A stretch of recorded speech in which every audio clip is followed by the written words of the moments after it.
ধান খেতের মধ্যে দিয়ে যাওয়াটা কিন্তু সত্যিই অ্যামেজিং। এটা একটা দারুণ এক্সপিরিয়েন্স হয়ে থাকছে হইয়ানি। এখান দিয়ে ধান খেতের মধ্যে দিয়ে এই রাস্তা দিয়ে বাইক টাইকও যাচ্ছে, শুধু আমার এই সাইকেল না, লোকে বাইক টাইক চালিয়েও যাচ্ছে এবং মানে ভারী সুন্দর। পাশে ধান খেতের মধ্যে সরু রাস্তা, এবার সামনে দু একটা বাড়ি হয়ে গেছে আবার মধ্যে দিয়ে।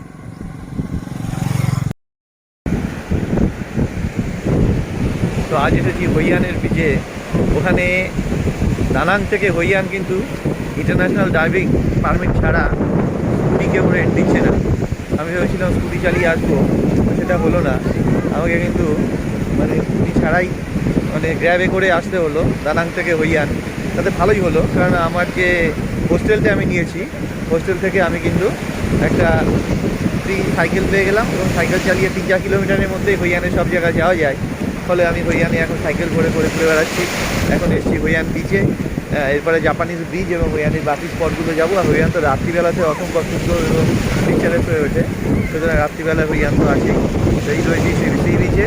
সি বিচটাও কিন্তু ভারী সুন্দর এবং মজার। আমি বেশ মজা করছি সি বিচে, বিশেষ করে এইখানে এই যে এই হলুদ রঙের যে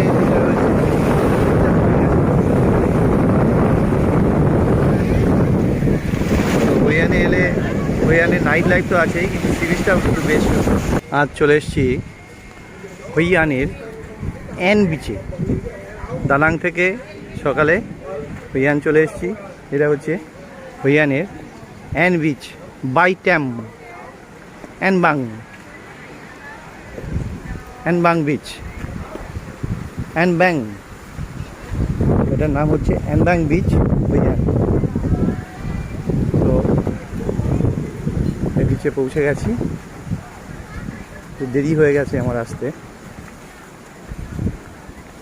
এখনও লোকজন স্নান করছে। যথেষ্ট ভাইব্রেন্ট ভালো বিচ এবং সুন্দর বিচ এটা দেখতে পাচ্ছি।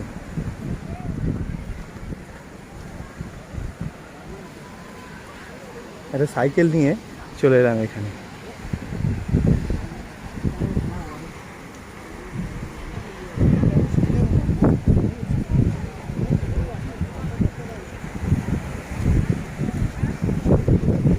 প্রচুর মানুষজন, সমুদ্রে অনেকে নেমেছে।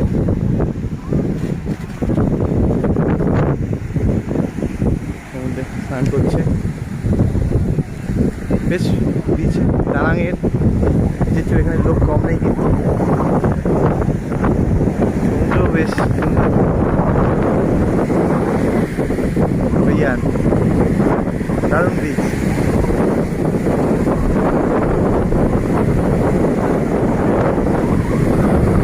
সুন্দর হাওয়া।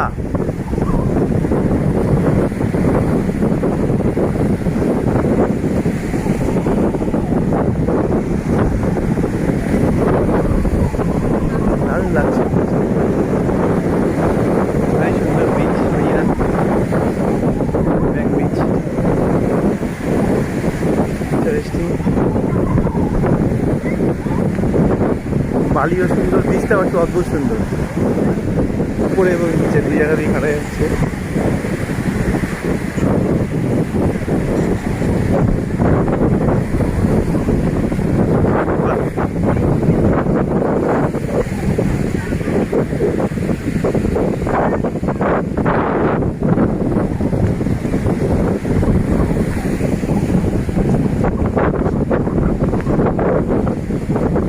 সামনে বিচটা আরো চওড়া হয়ে যাচ্ছে।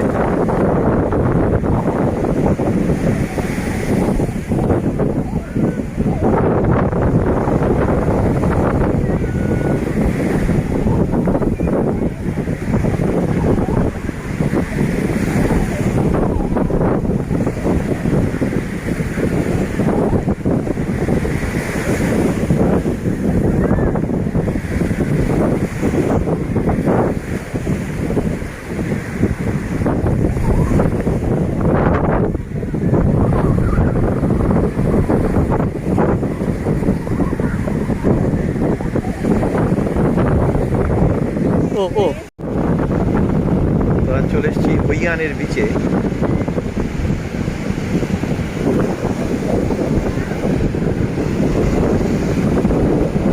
এখানে বিচের মধ্যে দিয়ে একটা হলুদ রঙের একটা ইয়ে দিয়ে রেখেছে, এটা খুব ভালো মজা হচ্ছে ওটার উপরে গেলে। ওটার উপরে ধরে ভেসে দেখা যাচ্ছে, সমুদ্রে অনেক দূর অবধি যাওয়া যাচ্ছে, খুব ভারী মজা হচ্ছে। আজকে হইয়ানে আছি, ইন্টারন্যাশনাল ডাইভিং পারমিট আইডিপি না করে কিন্তু ভিয়েতনামে বা থাইল্যান্ডে এলে অনেক জায়গাতে বাইক ভাড়াই পাওয়া যায় না। যেমন ছোটো ছোটো ভিয়েতনামের জায়গাগুলো, সাপা বা ছোটোখাটো জায়গাগুলো যেগুলো রয়েছে সেগুলোতে বাইক পাওয়া যায়, এগুলোতে হয়তো পুলিশ ধরার চান্স কম। আমি যেমন আজকে দানাংয়ের হাইভ্যান পাসে যাব ভেবেছিলাম বাইক করে, কিন্তু যাওয়া তো দূরের কথা, আমাকে ওরা বাইক ভাড়াই দিল না। পুলিশ ধরার আগেই মানে হোটেল থেকেই বাইক ভাড়াই দিচ্ছে না, কারণ এটা মানে শুধুমাত্র ইন্ডিয়ান ড্রাইভিং লাইসেন্স থাকলে পারে বাইক ভাড়াই পাওয়া যাবে না। পুলিশ ধরলে তো ফাইন হবেই, অনেকেই থাইল্যান্ডে গিয়েও ফাইন দিয়েছে বাইক পাওয়ার পরেও। সুতরাং বাইক যদি পাওয়াও যায় ধরে ফাইন করে দেয়। কিন্তু ইন্টারন্যাশনাল ড্রাইভিং লাইসেন্স এটা করে আসাই ভালো বিদেশে এলে, কারণ অনেক সময় দেখা যায় যে বাইক ছাড়া আসলে ট্রাভেল করা যায় না, অনেক জায়গাতে সঠিকভাবে গ্র্যাব করে যাওয়া যায় না। সুতরাং সবসময় উচিত যে একটা লাইসেন্স করে নেওয়া আছে, যাতে করে মানে সমস্যা না হয় আসা যাওয়ায়, বা পুলিশে ধরলেও কোনো রকম সমস্যা না হয়। এই জন্য আইডিপিটা করে আসাই ভালো। আমি তাড়াহুড়ো করে চলে আসাতে আমার ইন্টারন্যাশনাল ড্রাইভিং লাইসেন্সটা পারমিট নিয়ে আসা হয়নি বলে সমস্যার মধ্যে আছি। আর দু এক জায়গায় এগুলো যাবো ভেবেছিলাম, সেগুলো বাইকের জন্য যেতেই পারলাম না। সুতরাং পরবর্তীকালে আসলে পারে তখন আইডিপিটা করেই আসতে হবে, তা নাহলে পারে অনেক অসুবিধা। এবং বাইক চালালেও ভয় লাগে যে পুলিশ যদি ধরে তখন আবার ফাইন করে দিতে পারে। সুতরাং আইডিপি করে নেওয়াটাই ভালো বিদেশে আসার আগে। হইয়ানে সন্ধ্যা নামছে, একটা ব্রিজের ওপর থেকে ভিডিওটা তুলছি। সন্ধ্যা নেমে আসছে, নদীটার জল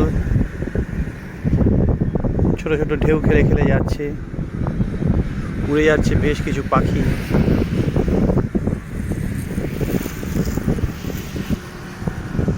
যে হইয়ান,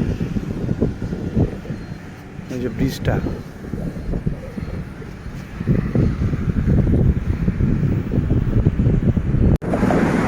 পাম গাছ আর নারকেল গাছ দিয়ে ঘেরা। এই তো জায়গাটা দারুণ সুন্দর হইয়ানে।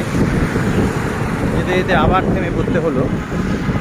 এর ভিউজটা অসাধারণ। সামনে উল্টো দিকে রয়েছে ধান ক্ষেত, ব্রিজ বরাবর যাচ্ছি। ভারী সুন্দর ভিউজ, ভারী সুন্দর ভিউজ, সুন্দর হাওয়া, সুন্দর ওয়েদার আর অ্যামেজিং ভিউজ। আমি সাইকেল চেপে হালকা করে আস্তে আস্তে যাচ্ছি, দারুণ ভিউজ পাচ্ছি।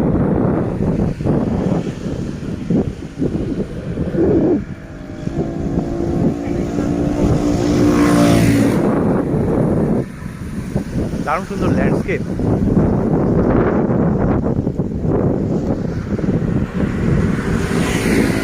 সামনে রয়েছে ধান ক্ষেত। এবারে হইয়ানে আমার রাস্তাটা চলেছে ধান ক্ষেতের মধ্যে দিয়ে, দুপাশে এই বেশ ধান ক্ষেত, তার মাঝখান দিয়ে একটা সরু রাস্তা দিয়ে আমি সাইকেল চালাচ্ছি।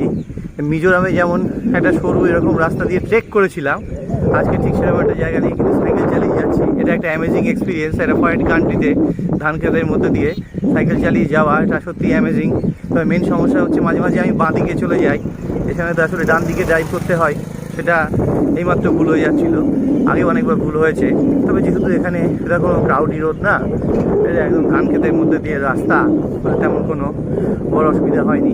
তো এটা কিন্তু খুব মজা করছি যে ধান ক্ষেতের মধ্যে দিয়ে সাইকেল চালিয়ে এই যে জার্নিটা করছি না। এখন বিকেল হয়ে এলো, এবার তো হইয়ান আরও জেগে উঠবে।